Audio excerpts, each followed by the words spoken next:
Hello, welcome back.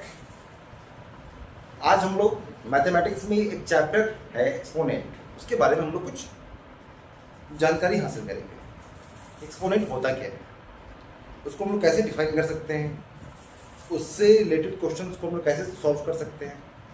क्योंकि बहुत सारे बच्चे एक्सपोनेंट्स को से थोड़ा भागते रहते हैं, लेकिन इसलिए भागते हैं क्योंकि उनका कॉन्सेप्ट उनका क्लियर नहीं हो पाता है, इसलिए वो भागते हैं। आज हम पूरी कोशिश करेंगे कि आप लोगों का कॉन्सेप्ट क्लियर हो जाए। तो हम लोग टॉपिक पाते हैं exponent.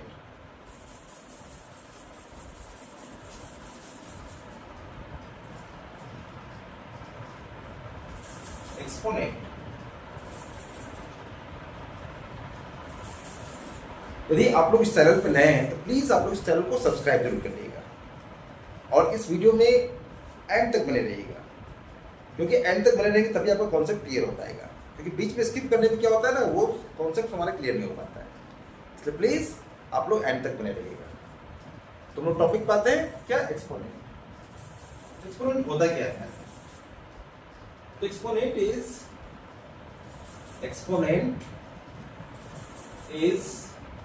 defined as the method of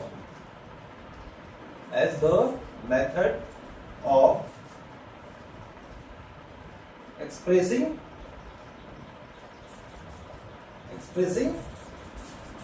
numbers in terms of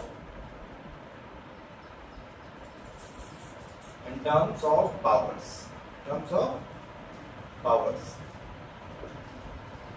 यानी कि हमने क्या लिखा है, exponent is defined as the method of expressing large numbers in terms of powers.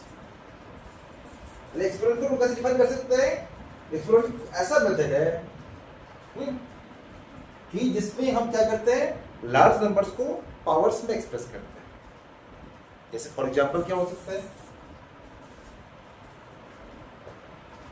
यदि हम 5 को 5 multiplied by 5 multiplied by 5 multiplied by 5 करते हैं, तो 5 यहाँ पे 4 टाइम्स हमने यहाँ पे मल्टीप्लाई किया है, 1 time, 2 times, 3 times and 4 times. तो हम लोग 5 को कैसे लिख सकते हैं, 5 टू पावर 4। तो यहाँ जो 5 जो है इसको हम लोग क्या बोल सकते हैं, इसको हम लोग बोलते हैं बेस। क्या बोलते हैं? Base. And 4 is called exponent और पावर, हम लोग पावर भी कहते हैं। ठीक, आई होप आपको ये कॉन्सेप्ट आपका क्लियर हो गया होगा। अब आपको ये पता लग गई कि बेस क्या होता है और एक्सपोनेंट यानी पावर क्या होता है। Okay, clear. अब हम लोग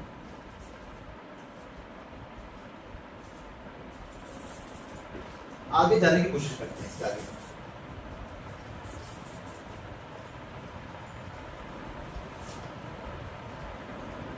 आप लोगों को बेस के बारे में, पावर के बारे में जानकारी मिल गई। अब हम लोग आगे और इंफॉर्मेशन कलेक्ट करते हैं। जैसे यदि a की पावर m इंटू a की power m, here is base and m is exponent, and again here is base and m is exponent। तो एक्सपोनेंट का पहला रूल क्या होता है, जब बेस हमारे इक्वल होते हैं और पावर्स डिफरेंट होते हैं। जब बेस हमारे इक्वल होते हैं और पावर यानी एक्सपोनेंट हमारा डिफरेंट होता है, और जब उसको मल्टीप्लाई करते हैं तो उस कंडीशन में क्या होता है, पावर्स हमारे ऐड हो जाते हैं। पावर्स हमारे क्या होते हैं, ऐड हो जाते हैं। और कैसे ऐड होता है, एग्जांपल लेके हम लोग उसको समझते हैं कैसे होता है। सिर्फ 5 की पावर क्या है, 4 मल्टीप्लाइड बाई 5 की पावर कितनी है, 3। तो यहाँ पे क्या बेस दोनों का इक्वल है, जैसे यहाँ पे इक्वल है वैसे यहाँ पे क्या इक्वल है, और पावर्स डिफरेंट है। तो हम लोग क्या कर सकते हैं, पावर को ऐड करते हैं। 5 पावर 4 प्लस 3, 5 की पावर क्या हो जाएगा, 7। ओके, क्लियर है यहाँ तक। अब नेक्स्ट स्टेप में क्या होता है, ए की पावर m डिवाइडेड बाई ए की पावर n, तो उस कंडीशन में क्या होता है? अब यहाँ भी क्या बेस तो इक्वल है, यहाँ भी पावर्स डिफरेंट है, बट यहाँ पे क्या डिवाइड है, तो रूल हमारा क्या कहता है? ए की पावर जब डिवाइड में हो तो वो एक्सपोनेंट यानी पावर हमारे सब्ट्रैक्ट हो जाए। ओके, फॉर एग्जाम्पल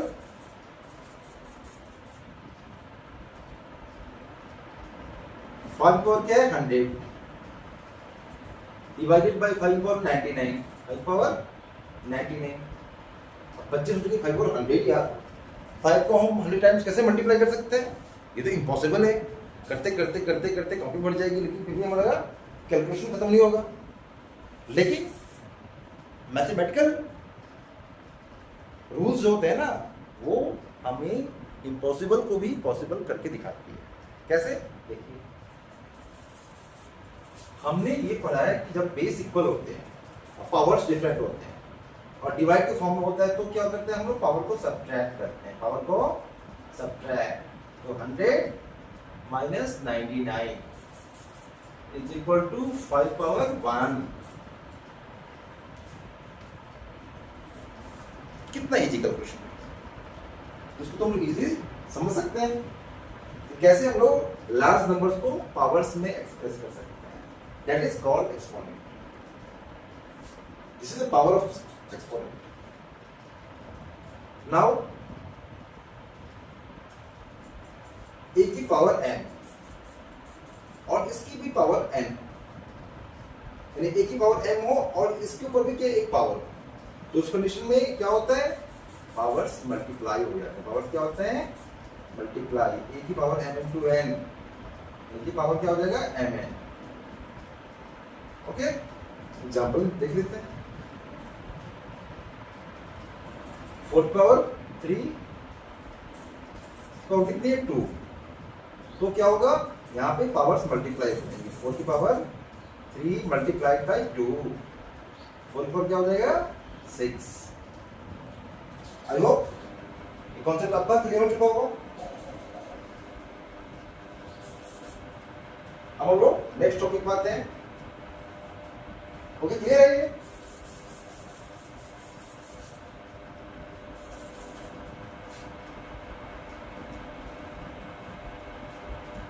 अब नेक्स्ट,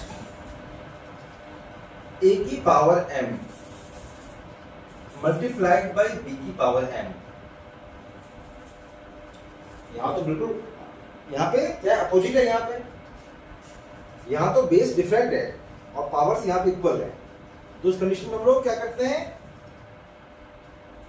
बेस को मल्टीप्लाई कर देते हैं, बेस को मल्टीप्लाई कर देते हैं एंड पावर रिमेन सेम। यानी ए बी की पावर क्या हो जाएगा? ए बी की power m, A B to the power m, A की पावर भी m एंड बी की पावर भी m। क्लियर है यहां तक? अब हम लोग उसको इरेज करते हैं।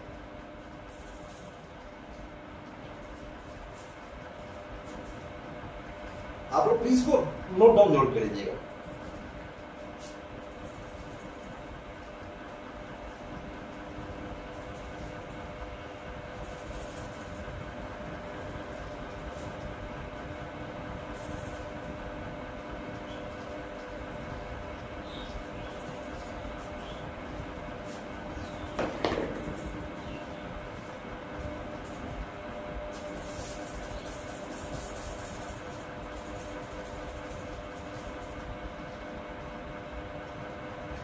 नेक्स्ट,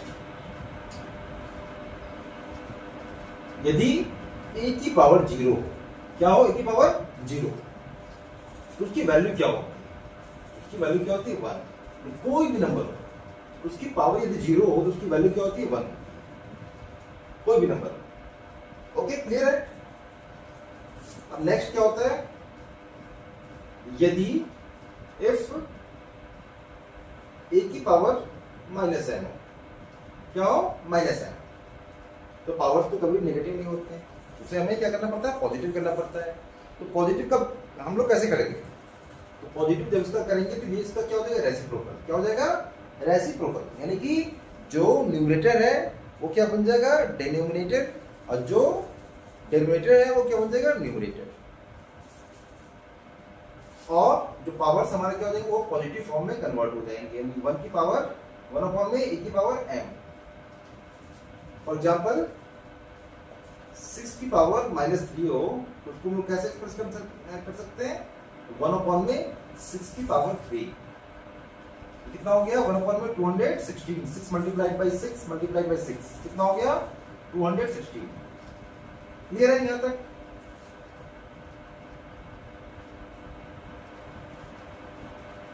आई होप कॉन्सेप्ट आप लोगों का क्लियर होगा।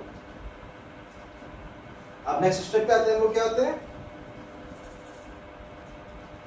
यदि a की पावर x हो या m हो, okay, is equal to b की पावर m। तो यहां क्या है,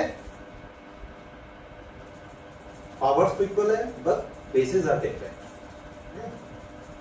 तो बाय कंपेयरिंग यहां पे हम लोग लिखेंगे क्या, बाय कंपेयरिंग, यानी कि LHS और RHS को कंपेयर करेंगे तो लिखेंगे बाय कंपेयरिंग।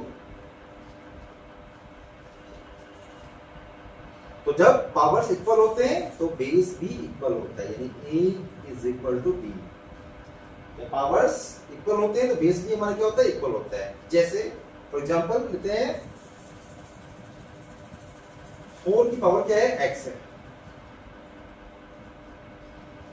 और 4 की पावर क्या है,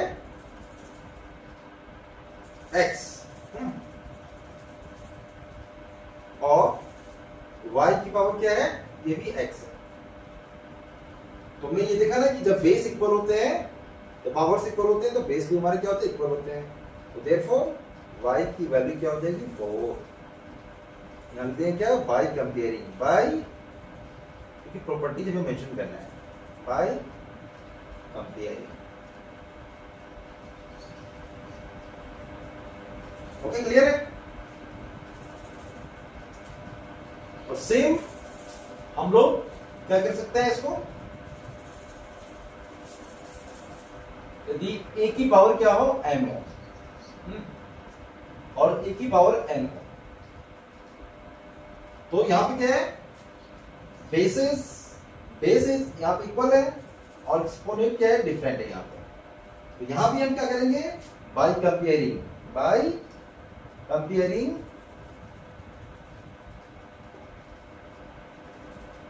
तो m is equal to n, m is equal to n। Example 4 की पावर 2x एंड 4 की पावर 4। तो हम लोग कैसे कर सकते हैं, हमें पता है कि जब बेस इक्वल होते हैं पावर्स भी हमारे क्या होते हैं, इक्वल होते हैं। 2x इज इक्वल टू 4, यहां लिखेंगे बाय कंपेयरिंग।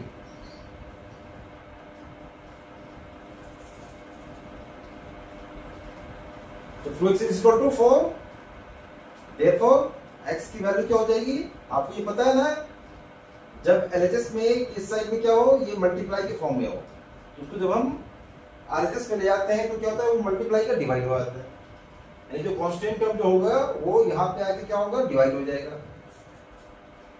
तो डिवाइड हो जाएगा, कितना बचेगा, 2 2 जा 4, यानी क्या बचेगा पास में, 2 बचेगा। प्लीज आप इसको नोट डाउन जरूर कर लीजिएगा, क्योंकि ये आपके बहुत काम आने वाली है।